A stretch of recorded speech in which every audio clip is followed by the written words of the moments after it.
Everybody, welcome to our IG live talk. Again, I feel like we've had a lot of special guests this year. Since I've kicked it off, it's been great, but ever since 2025, I've had a lot of special guests and it's been so awesome. And so at first we were talking about creativity, of course. Since I'm in TV and film, now I've transitioned and pivoted over to documentary and social media. I've been able to interview a lot of people, but this one is going to be near and dear to my heart because I am an LA native myself and born and raised North Hollywood, pumpkin spice lattes, American Eagle, but we do what we do. But being able to be from California, it's a huge experience to be able to be a native and have the real-time experience. But I have seen a lot have transitioned in my neighborhood, and it's just been a lot. And unfortunately, with the LA fires, the strikes, a lot of things have happened with California. And it's just a lot of conversation. Where's the money going? Are we still having jobs? Are we still employed? Is the homeless safe?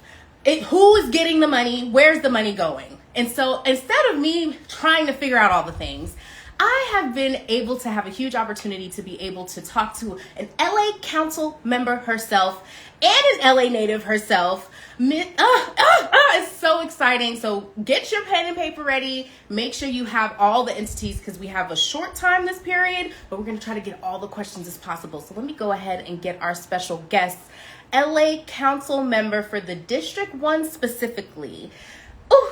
Hernandez, let's day. Hopefully it's working.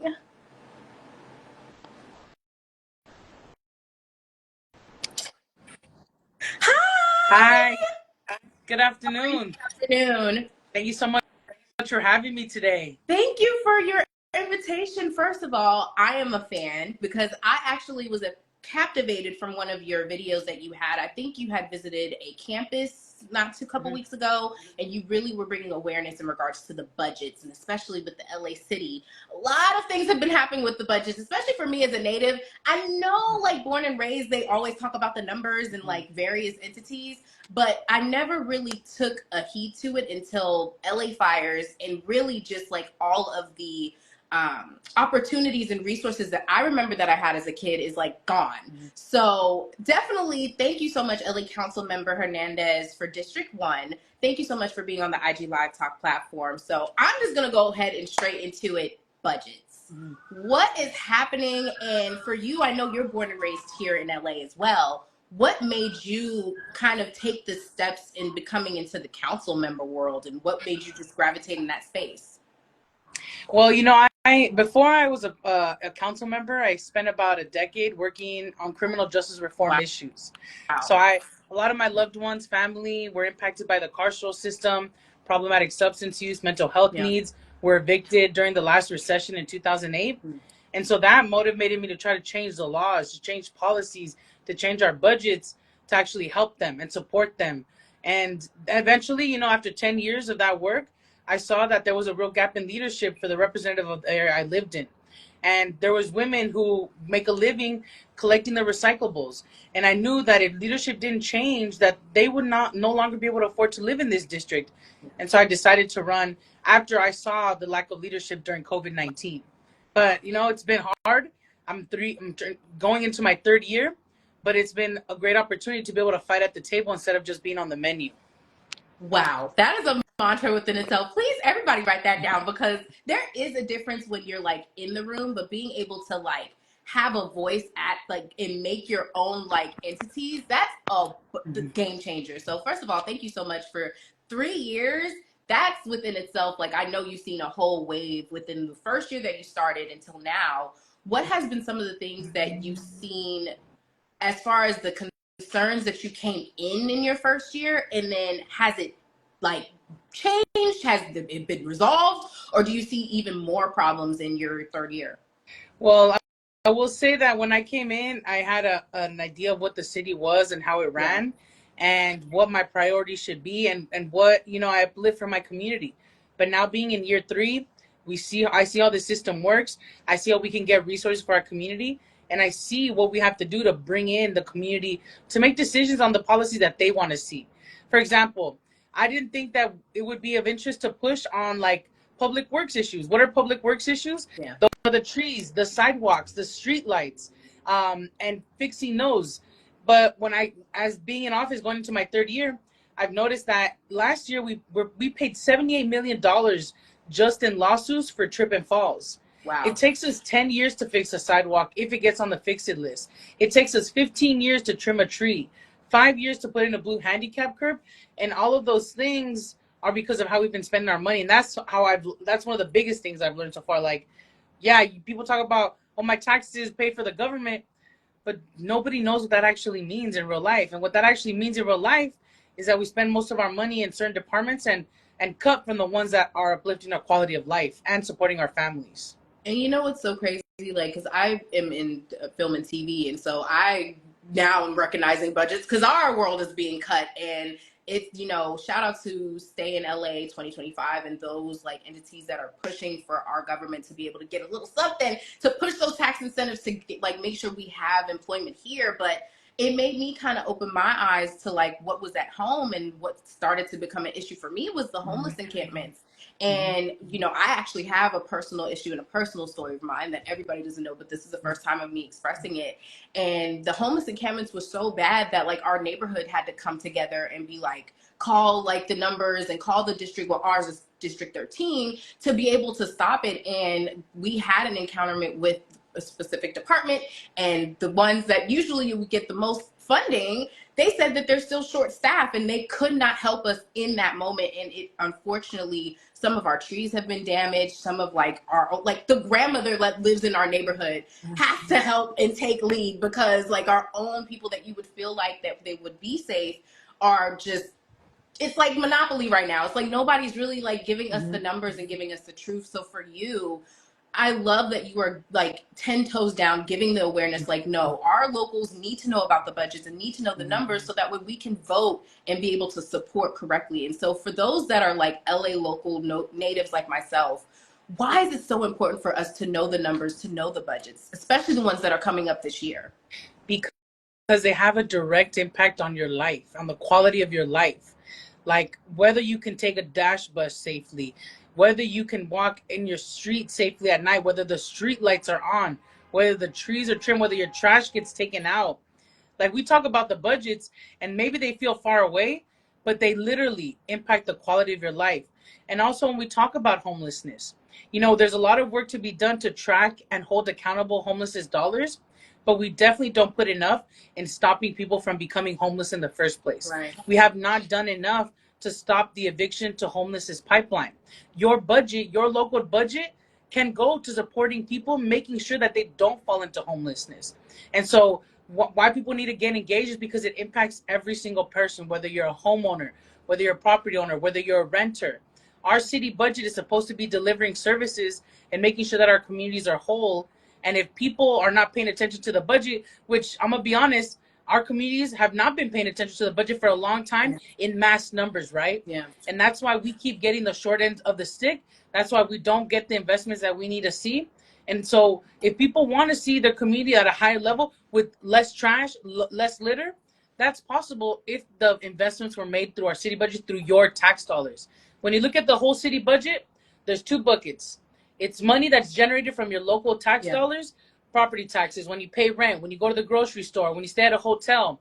We could do anything with those dollars. That's about 47%. The other money is special funds from the federal government, from California state government, from other entities that have a lot of strings attached. Yeah. But this 47%, all your tax dollars, they can go to anything. And right now, over 45% goes to one department, which is the LAPD. That means everything else gets crumbs. Wow. And I totally agree, because even for myself, like, I remember growing up, like, the biggest entity for the homelessness, at least for me, was a lot of the veterans, because especially for the 9/11 and like those that had affected from the aftermaths of that, they pretty much were not supported. And so now it's like even worse, because it's like even the younger generation is now on the streets. And so it's just like, how are we able to, because the biggest thing is mental health. Like, I know I'm always on self-care, and it's even hard for us to even just get a therapist for a decent amount of money. And so, and I also see it on my receipt. My taxes are being raised too. So it's just like, for us as LA locals, what are some of the things that is missing that we haven't catched on to? I know that you really talk a lot about like the seniors and the youth, and especially the environmental as a whole. There's two things. One, I would say, like the city, we don't have a health department or a mental health department. Those services lie within Los Angeles County Board of Supervisors. Right now, it's 5 women that represent the entire county of Los Angeles, which is over 10 million people. That is where our city health infrastructure and mental health infrastructure, that's where we get it from.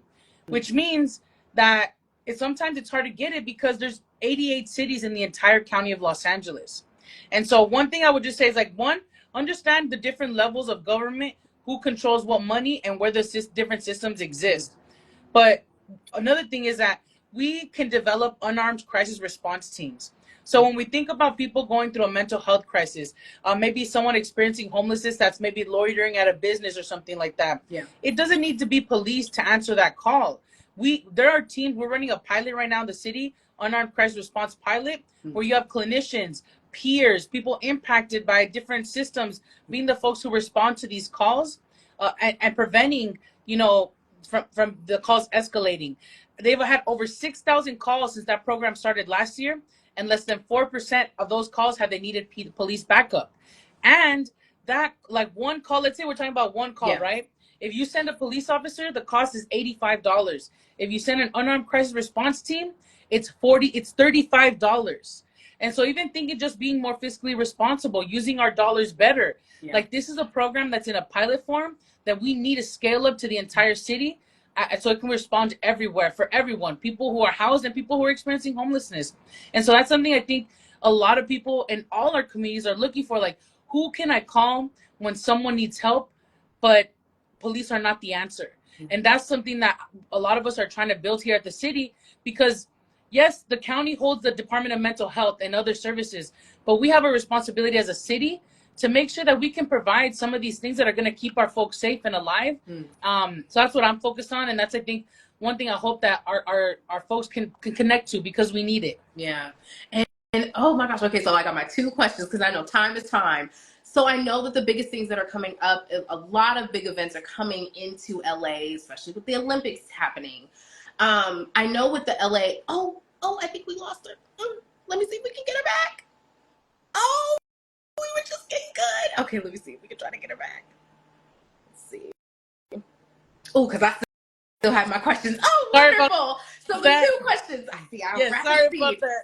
So LA fires. I know that was a huge, at least for me. I have been here since the 1994 earthquakes. Okay, North French, born 1992. But I have never seen a fire like this, and how it affected so many communities, Altadena, Pacific Palisades, the Valley, like so many areas of LA.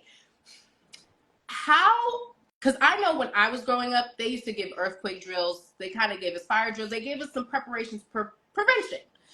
Do you feel like that has been depleted? And with especially the LA fires is a huge example of the importance of prevention. How are we able to, is there going to be new strategies for prevention, especially when it comes to services? Because I know that also ties into play as well. So the mayor just released her proposed budget yesterday, and my team and I are combing through it right now to see what additions, what subtractions have been made, particularly around the fire department, particularly around prevention and other priorities that we have, such as the unarmed crisis response teams. But you're right. There has been a defunding of these type of services, of these type of trainings, so much so that I have had to put in discretionary money to establish CERT programs, which is like a training program to train our community members on how to respond to emergencies, and also with organizations that help our communities prepare for wildfires and the potential of wildfires. Why? Because I have high fire severity zones in my district, Mount Washington and Glassell Park. And because there has been a lack of resources in education, in fire prevention, in making sure that we can remove overgrown vegetation, that has led to a lot of these situations. And also not buying enough of the fire trucks that our firefighters need. Our hillsides are very tight. You can't put a fire truck up there without crashing into cars. But we're pushing for smaller vehicles that can help get to the fires faster. And that's one thing we're also looking for in this next budget cycle, to see if it happens. Perfect. And then I guess my last question, because we do have to wrap, the Olympics. I know that the biggest thing is kind of leading towards that. How is the status and the progression with some of these services? Will we be able to kind of upgrade our services in enough of time for the Olympics? Because I know the biggest thing and I know the biggest push is public transportation, or us to be able to use more of like the less cars and more of the public services. You know, I know that the city is moving in that direction, right? And it's doing what it can to move in that direction. Yeah. I don't know if we will have enough resources to do all the things we need to do to make sure that the Olympics can function properly. I know that work is still going to be done to move it forward, but what I'm worried about is the debt that we're going to be left with after the Olympics. Because I'm sure there will be debt that, as a city, taxpayers are going to have to pay off for this to happen. I look forward to like seeing the long-term investments that perhaps are made into our neighborhoods, but I struggle a lot with this because the Olympics are not all going to take place in the city of LA, so we can't even benefit from all the tax revenue. There's just a lot of issues, you know. But I know it's moving forward. The convention center is moving forward. We just have to figure out how we get those long-term investments made in the communities that have been left behind traditionally when events like this come to our neighborhoods, right? Like more green spaces, more accessible green spaces, more programming for our young people in our recreation centers. What happened to the YMCA? I grew up on the YMCA, exactly. YWCA. Yeah, our rec centers, 100%. yes. So just be able to look at everybody for the Olympics and how it moves, and you know what that actually means for our community. If we will benefit, if we won't benefit, because I think it's, especially when we think about the budget, it'll be left on the taxpayers to close any debt. And I think in a moment where we're all struggling, we shouldn't be paying off a big event like that, where we should be investing and just making sure our neighborhoods are good right now for our communities, right? Like, yes, invest for the Olympics, but how about the people that have to walk in the broken sidewalks or streets where the street lights don't work? I have a lot of thoughts. We can spend an hour talking about the Olympics. Listen, but it's really like you really are paying attention to like the little minute problems to like the bigger issues. It's kind of like the little crack. Like if you don't like fix it correctly, then that crack is going to turn into a bigger thing, and you won't be able to fix the bigger crack that will happen. And so my last question for you is, within these last 3 years, I feel like you've been able to make a huge change in awareness because I was able to tap in. So how do you feel like the new era of social media and content creation and production has been able to support you in really bringing awareness to the things that you are bringing to the forefront? I think the biggest piece is helping us tell the story about what's happening, because oftentimes people can't make the connection of how government impacts their lives. Yeah. But it impacts even your line of business, like the filming, production, all that is impacted by governmental decisions. Right. And so when people think about their rent, when people think about the cost of food, all of that is interconnected. And so what people like you and others who have a platform where people follow, people who are not plugged into politics at all, like this helps digest that information of like, this is so connected to what you do every day, whether it's your job or where you live. You need to make your voice heard in a moment where it's like, feels like everything is discouraging. Now is the time to dig your heels and really push the government to do the right thing. The government will never do the right thing unless the community pushes it to do so. Yeah. So activate, and you all help us get people activated. Wow. Oh my gosh. I wish that I could have had more time with you, but needless to say, thank you so much, LA Councilmember Hernandez, District 1, because we have a lot of districts out here, okay? Yes, we do. And so where can we be able to follow you and what is, for District 1, what are all the cities that all entail that you oversee? So I represent 22 neighborhoods: Highland Park, Glassell Park, Lincoln Heights, MacArthur Park, Pico Union, Westlake, University Park, Dodger Stadium, Elysian Park, Elysian Valley, all those areas, Solano Canyon. It's 264,000 people. And you can find us on Instagram, CD1 Los Angeles, or Eunisses H. We have a website where we put a lot of information. We have a newsletter if you want to stay updated. All the info is there. We want to make sure that people have access to their local government. You all pay for it, so you should know what's happening. Oh, that is so true. And listen, I stay tuned on Instagram. And shout out to our District 13 for my neighborhood. Yes, Hugo Soto Martinez. Listen, in real time, both of y'all, what I love about you both is that you really help digest things in real time. Like, I see you all fixing the street lights of specific areas that are being hit, like, and you all are literally from the council to the floor. Like, I see you all on the ground every day. So shout out to you specifically for just giving awareness to our city, and just continue to do the work. I really hope that you stay in your seat for a long time, because listen, it definitely you are making a change in awareness for us. So 100% thank you so much. I'm giving you your flowers. Thank you so much for your kind words, for your time today, for helping me tell the story and uplift this. Queens of Production, it's been a pleasure and an honor to be able to join you today. Thank you so much Thank for you. having me. Hopefully we have a collab one day. Yes, I'm down. Let's do it. Take care. Thank you. Thank you. Bye. Bye. Well, y'all, listen. It was a joy. Listen, okay? One thing about me is that I definitely want to be able to give y'all the info of what's going on in Hollywood, TV, film, social media, the places that I'm in, podcast, documentary. However, I am an LA native, born and raised in the West Coast, okay?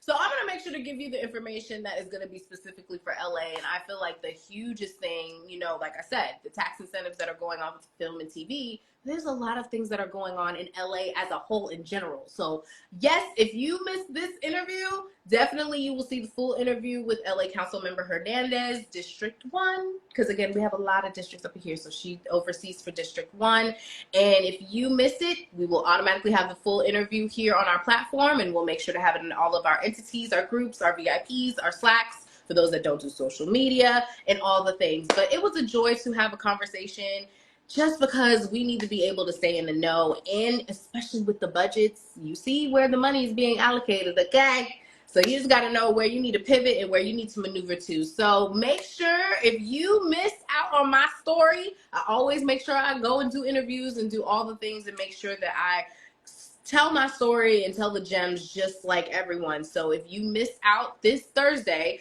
I will be telling my story on the sunshine break. So if you are having a little lunch break, if you're free, 12 to 1 p.m. this Thursday, meet with us, Fallon and Julio have an amazing platform, the Sunshine Break, where we virtually for free come together and figure out what's going on. So I'm going to be able to be on that platform. I'm going to tell y'all my story, how I got into Hollywood, how I've been able to pivot in these major entities that have happened, and as well as give you information of the tax incentives that's going on in California, how we're in competition with other states and in other countries, how you need to be in the know, not only in the statewide, but globally, so how you could be able to pivot and maneuver around. Because yes, these tax incentives, they still got to get signed by July. Okay, so we got to make sure that we are prepared, knowing the numbers, knowing what's going on, not only in the Hollywood level, not only in the state level, but in the global level. All right. So, like I said, and like I always say with Queens of Production, live, love, create, y'all. Deuces. Y'all better not listen. This was free information.